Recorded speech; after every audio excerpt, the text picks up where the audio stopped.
오늘의 말씀은 구약성경 예레미야 애가 3장 19절부터 23절까지입니다. 예레미야 애가 3장 제가 읽겠습니다. 내 고초와 재난 곧 쑥과 당직을 기억하소서.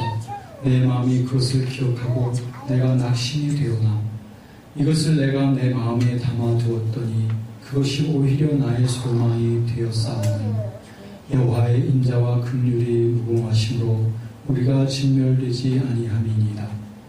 이것들이 아침마다 새로우니 주의 성실하심이 크시도소이다.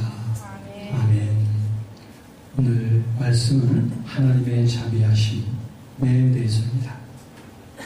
오늘 이 말씀의 저자인 예레미야 선지자인 것을 여러분이 아시죠? 예레미야 선지자는 보통 눈물의 선지자라고 일컬어져 있습니다. 왜냐하면 그 예레미야는 자신의 그 나라 이스라엘의 그 운명이 점점 쇠퇴해져가는 것을 보면서 그리고 이스라엘 자신의 나라를 위하여 울고 또 회개하고 했던 사람입니다.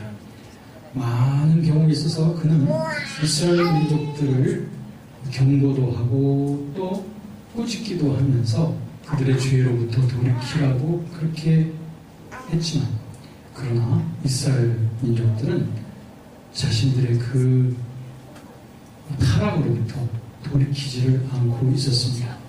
그뿐 아니라 오히려 설상가상적으로 이 이스라엘 사람들은 오히려 이 예레미야 선지자를 아주 고난을 주고 또 멸시하고 하면서 그래서 그 선지자로 하여금 할 수 있는 것이 오직 주님 앞에서 울면서 그들의 죄를 통회하면서 기도하는 것밖에 할 수 없었던 것입니다. 예레미야가 생각할 때에 자기가 당하고 있는 그 모든 그 고통의 그 말씀이 19절에 있습니다. 내 고초와 재난, 곧 쑥과 당직, 이게 다 고통스러운 것을 표시한 것인데요. 그것을 기억하고 20절에 보니까 내가 낙심이 되었다라고 말하고 있습니다. 이 예레미야처럼 저와 여러분들 가운데도 이 많은 고통과 또 여러 가지 어려움으로 인해서 마음이 무너지고 또 낙심이 되어지는 이런 분들이 계실 것입니다. 그것이 우리 세상에서의 삶인 것은 분명해요. 세상에서는 우리가 이런 여러 가지 고난과 어려운 일들을 당하게 되는 것, 그것은 당연한 것이죠. 그렇기 때문에 우리 가족 속에서 가정이 깨어져 나간다든지 또는 경제적인 어려움을 겪는다든지 또 직업을 잃어버린다든지 또는 심각한 질병의 고통을 겪는다든지 또 파산을 겪는다든지 다 이런 것들이 정말 우리를 굉장히 힘들게 하는 이 세상에서의 고난인 것입니다. 예레미야가 봤던 내 고초와 재난, 쑥과 단증 같이 그렇게 쓰고 고통스러운 그런 것입니다. 이럴 때 우리들은 내 마음이 무너져 가는 것 같고 또 하나님을 향한 그 믿음으로부터 자꾸 떠나가는 것 같은 마음을 느끼게 될 때가 있습니다. 바로 그럴 때 내 마음이 피곤하고 지치고 또 실망이 되어질 바로 그때에 우리들은 예레미야가 어떻게 했는지 우리가 살펴볼 필요가 있습니다. 21절에 보니까 예레미야는 이것을 내가 내 마음에 담아두었더니 그것이 오히려 나의 소망이 되었사오. 그것이 오히려 내 마음의 소망이 되었다. 참 이상스럽습니다. 소망이라니. 그런 고통 속에서 어떤 소망을 예레미야가 가졌을까요? 22절과 23절을 보니까 그 소망의 근거가 여기에 나와 있습니다. 여호와의 인자와 긍휼이 무궁하심으로 우리가 진멸되지 아니합니다. 이것들이 아침마다 새로우니 주의 성실하심이 크시도소이다. 여기서 우리들은 보게 됩니다. 예레미야의 소망의 근원은 자기 형편이 나아진다든지 또는 자기 극한 질병으로부터 자기가 완전히 건강을 얻었다든지 이런 것으로 인해서 소망이 생겼다는 것이 아니라 예레미야의 소망의 근거는 무엇이냐면 바로 하나님의 자비와 긍휼하심은 변하지 않는다 라고 하는 그 믿음에 근거한 소망이었던 것을 보게 됩니다. 22절 말씀에 보니 여호와의 인자와 긍휼이 무궁하심으로 우리가 절대로 진멸되지 아니할 것이다. 하나님의 사랑이 나에게 있기 때문에 하나님의 자비가 나와 함께 하기 때문에 결코 나는 망하지 않을 것이다 라고 하는 그런 믿음의 고백이 예레미야에게 소망이 된다는 것이죠. 물론 예레미야가 이 소망을 말할 때는 자기 자신의 개인적인 소망을 말한 것은 아닙니다. 적어도 예레미야는 자기 민족의 운명을 짊어지고서 울고 또 기도했던 선지자였기 때문에 그가 소망을 가졌다는 것은 자기 민족에 대한 소망, 즉 하나님이 자기 민족을 결코 버리지 아니할 것이다. 왜냐하면 하나님의 인자와 자비, 긍휼이 무궁하시기 때문에.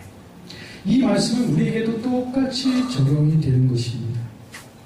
여기 이 말씀에서요 22절에 보면 여호와의 인자와 긍휼이 무궁하심으로 라고 이렇게 되어 있습니다. 인자와 긍휼 이렇게 되어져 있는 이 말씀을 영어 NIV 성경에서 보면 Because of the Lord's great love 라고 있습니다. 하나님의 주님의 크신 사랑 For His compassions never fail. 그분의 긍휼이 결코 사라지지 않을 것이다. 인자와 긍휼이 무궁하심으로 라고 하는 그 표현을 또 이런 번역성에 보면 주님의 그 크신 사랑 때문에 우리가 손을 대지 아니할 것이다. 왜냐하면 그분의 긍휼하심이 결코 사라지지 아니할 것이기 때문에. 이렇게 보면은 여기에서 자비, 또 사랑, 또 긍휼, 인자 이런 말씀들은 거의 비슷한 동의어라고도 말할 수가 있겠습니다. 왜냐하면은 여기에서 그 인자 22절에 나오는 인자라고 하는 말은 또 보통 그 mercy 자비라고 하는 말로도 번역이 되어집니다. 그러니까 여기에서 인자나 자비나 같은 의미로서 사용되는 것입니다. 그래서 mercy라고 하는 말이 좀 더 우리에게 더 친숙한 말로서는 kindness, 친절함 이랄까요? 친절함, 인자스러움.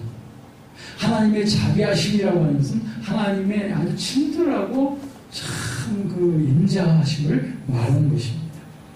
하나님은 너무나 인자하시기 때문에 예를 들면 이것이 동의어라고 하는 것을 또 어디서 볼 수 있냐면 우리 갈라디아서에 보면은 성령의 열매들이 나오는데 거기서 사랑, 희락, 화평, 오래 참음, 자비, 오래 참음, 자비, 사랑, 희락, 화평, 오래 참음, 자비, 양성, 충성, 온유, 절제. 거기서 오래 참음, 자비.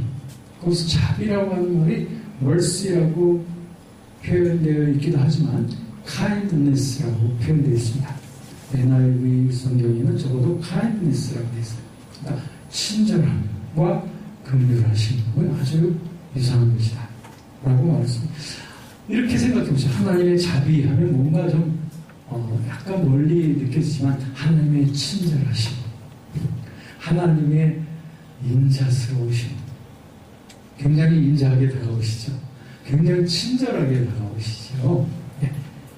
그렇기 때문에 우리들은 결론을 낼 수 있는 것이 22절 말씀을 통해서 우리 하나님의 크신 사랑은 그분의 견고한 그 긍휼에 기초한 것이고, 그리고 하나님의 그 긍휼과 사랑은 그분이 우리에게 영원토록 친절하시다고 합니다.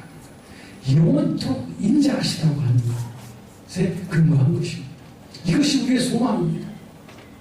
어떤 삶의 굴곡이 있을지라도 사망의 골짜기로 우리 다닐지라도 우리가 소망을 잃어버리지 않게 되는 그 이유는 무엇이냐면 바로 하나님의 영원한 친절하심이 나와 함께 하실 것이다. 하나님의 영원히 긍휼히 여기심이 나와 함께 하실 것이다. 라고 하는 그 고백 때문에 우리들은 소망이 있는 줄로 믿습니다. 그렇습니다, 여러분. 예레미야가 이같이 주님의 자비와 친절하심이 결코 사라지지 않는다고 고백함으로써 소망을 가졌듯이 저와 여러분들도 어떤 어려움 속에서도 어떤 위험 속에서도 어떤 공경과 어떤 당황스러움 속에서도 하나님의 친절하심이 나와 함께 하고 계시다고 하는 이 사실을 붙잡고 거기에 소망을 갖고 찬양하며 나갈 때 거기에 우리의 영원한 만족이 있을 줄 믿습니다.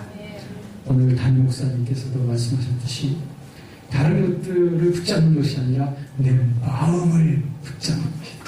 마음이 흐트러지지 않게 붙잡는 것, 그게 행복이라고 했습니다. 여러분, 어떤 상황 속에서도 하나님의 인자하심과 긍휼히 하심이 영원토록 나를 따를 것이기 때문에 영원토록 그 긍휼하심이 나와 함께 하실 것이기 때문에 거기에 소망을 품고 나아가는 자 결코 흔들리지 아니할 줄로 믿습니다. 자기 아들을 아끼지 아니하시고 우리를 위하여 내주신 하나님께서 어찌 그 아들과 함께 모든 것을 우리에게 주시지 않겠습니까? 이 하나님의 영원하신 약속에 근거를 두고 소망을 가지고 담대하게 믿음에서 믿음으로 나아가는 그런 하나님의 faithful한 신실한 자녀들이 되어지기를 원합니다.